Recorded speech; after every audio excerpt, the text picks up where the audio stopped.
हम इस वक्त ज्ञानवापी और काशी विश्वनाथ के बीच में परिसर में मौजूद हैं, कॉरिडोर में मौजूद हैं। एक ओर आपको काशी विश्वनाथ की वो स्वर्ण पताका नज़र आ रही है, तो वहीं दूसरी ओर आपको मस्जिद का वो गुंबद नज़र आ रहा है। मैंने एक आम श्रद्धालु की तरह काशी विश्वनाथ में आकर दर्शन किए, पूजन किया, और जब मैं व्यास जी के तहखाने की ओर गया, आज शुक्रवार है, तो एक ओर तो नमाज का माहौल था और एक ओर पूजा पाठ चल रहा था।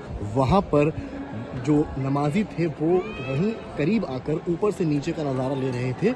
इन दिनों जो मुद्दा सबसे ज्यादा चर्चा में है वो है ज्ञानवापी। एक तरफ मुस्लिम पक्ष उसे ज्ञानवापी मस्जिद बताता है तो हिंदू पक्ष का कहना है कि वो भगवान शिव का मंदिर है। ऐसे में एएसआई की सर्वे रिपोर्ट ने इस केस को नया मोड़ दे दिया है। एएसआई की सर्वे रिपोर्ट में ये सामने आया कि वहाँ हिंदू मंदिर मौजूद होने के साक्ष्य मिले हैं। वहीं ज्ञानवापी के व्यास तहखाने में पूजा का अधिकार भी हिंदू पक्ष को मिल गया है। इस सब के बीच आज शुक्रवार था, यानी जुम्मे की नमाज का दिन। ऐसे में यूपी तक एक आम श्रद्धालु की तरह काशी विश्वनाथ परिसर में दाखिल हुआ, यहाँ पूजा अर्चना की और साथ ही वहाँ क्या क्या देखा उसके बारे में भी बताया।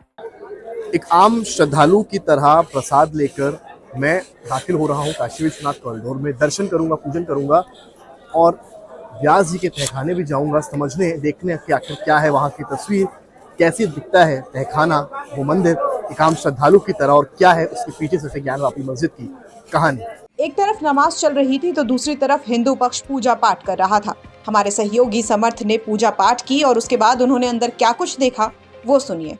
मैंने एक आम श्रद्धालु की तरह काशी विश्वनाथ में आकर दर्शन किए, पूजन किया, और जब मैं व्यास जी के तहखाने की ओर गया, आज शुक्रवार है, तो एक ओर तो नमाज का माहौल था और एक ओर पूजा पाठ चल रहा था।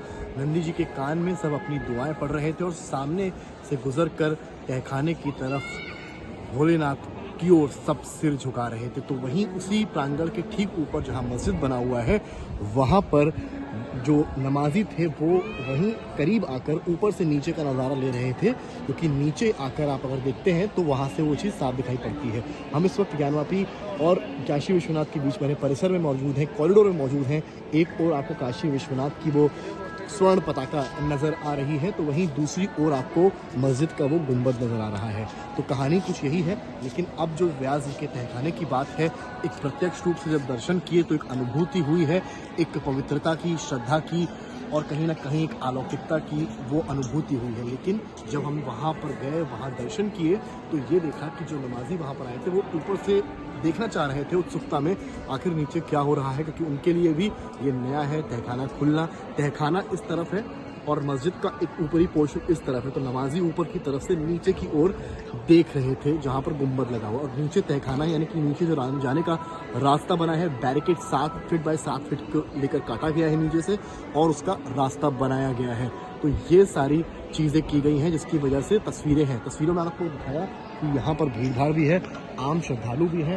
जैसा कि मैंने आपको बताया, एक छोर पर ज्ञानवापी मस्जिद है और एक छोर पर काशी विश्वनाथ मंदिर है। ये वो ध्वजा है, स्वर्ण ध्वजा, स्वर्ण पताका जो लहरा रही है, पीछे शिवगान हो रहा है और कहीं नहीं। और यहाँ पर जो आप देख रहे हैं इस पोर्शन में, अगर आप राइट हैंड साइड पर जाते हैं, मस्जिद के नीचे की जो आपको मंदिर की गुंबद दिख रही है, ठीक वहीं पर मौजूद है वो तहखाना, और यहीं से होती है एंट्री। ये जो आप पॉइंट देख रहे हैं, ये गेट नंबर 3 है और इससे जब आप सीधे जाते हैं तो आपकी एंट्री होती है तहखाने की ओर और आप दर्शन करते हैं। तो इसी रास्ते के थ्रू आप जब अंदर परिसर में आएंगे और तो दर्शन कर पाएंगे, सुलभ दर्शन कर पाएंगे। लेकिन जो बड़ी बात है, कंफ्यूजन है, जो चीज़ें हैं, एक पक्ष कुछ कह रहा है, दूसरा पक्ष कुछ कह रहा है, उस ओर आज शुक्रवार को ज़रूर यहाँ आज के हमारे का माहौल है। कैमरामैन गौरव के साथ समर्थ श्रीवास्तव, वाराणसी। तो पूजा पाठ और नमाज दोनों ही तरफ चल रही है। हालांकि मुस्लिम पक्ष पूजा के शुरू होने से खुश नहीं दिखाई दे रहा, तो वहीं पूजा शुरू होने के बाद हिंदू पक्ष में खुशी की लहर है। अब देखना दिलचस्प होगा कि इस मामले को लेकर क्या नए मोड़ देखने को मिलते हैं। वाराणसी से समर्थ श्रीवास्तव की रिपोर्ट, यूपी तक।